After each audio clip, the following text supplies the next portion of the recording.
In this video, I want to look at how to create a revolve. So I'm going to go into Part, New Part, and open up a new part to start with. As always, we've got our planes. Let's just turn them on so we can see where they are, show them. And we've got our origin, which is our 0, 0, 0, our center point.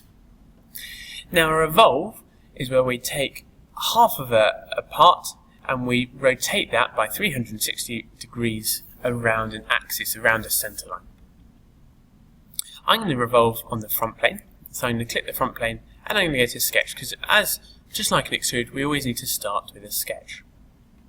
In this case I'm going to create, just using a line, I'm going to draw kind of a rocket or a Christmas tree. Let's just draw this shape here. Again, noticing that I'm going up to my right plane, I'm using the bottom, which is my top plane, and I'm using the origin as well. So just note that how I'm using all those different areas. I'm going to set some angles for this. So I'm going to go to Smart Dimension and set the angle between this and that right plane. Set that down. I'm going to set that 60 degrees. 60 degrees. And I'm going to set, I think that's alright for now. I'm just going to set the overall height maybe from here down to here as well. And I'm going to set that to 50 millimeters. There we go. Okay, I could go around and create the rest of my dimensions, but for now that's absolutely fine. Okay, so you'll notice here I've got 1 line, 2 line, 3 line, and 4 line.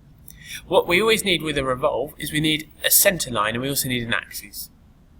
I'm just going to close off my sketch by putting in that line to close it off, so now it's completely contained.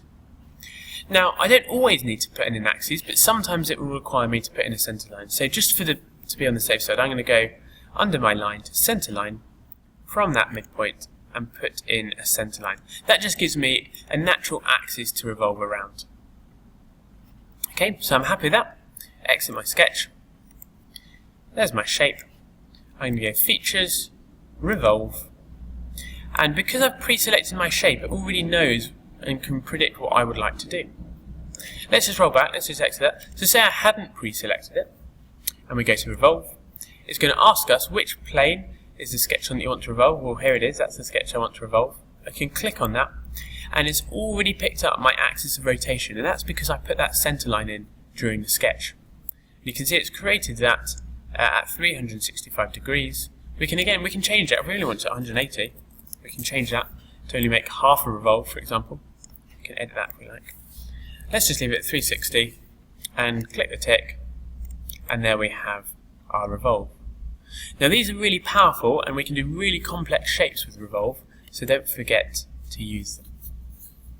Just going to roll back, just going to delete that revolve and just show you what might happen if we didn't put in that center line. So I'm just going to go and edit this sketch, and I'm going to delete that center line that we put in. Right, delete that one there, and next thing go back. This time, when I click Revolve, it's going to ask me which sketch plane I want, and I've clicked it here, and you see that it's asking me for an axis of rotation. Now I've just accidentally clicked this top line here, so you see it's actually trying to rotate it around that top line. If this happens, don't worry, just go back to line of rotation, clear that selection, and select the one you want. So in this case you want that middle line that's going around there. We can obviously revolve around any of these lines if we want to. This is the one we want, so I'm just going to click on that one and click OK.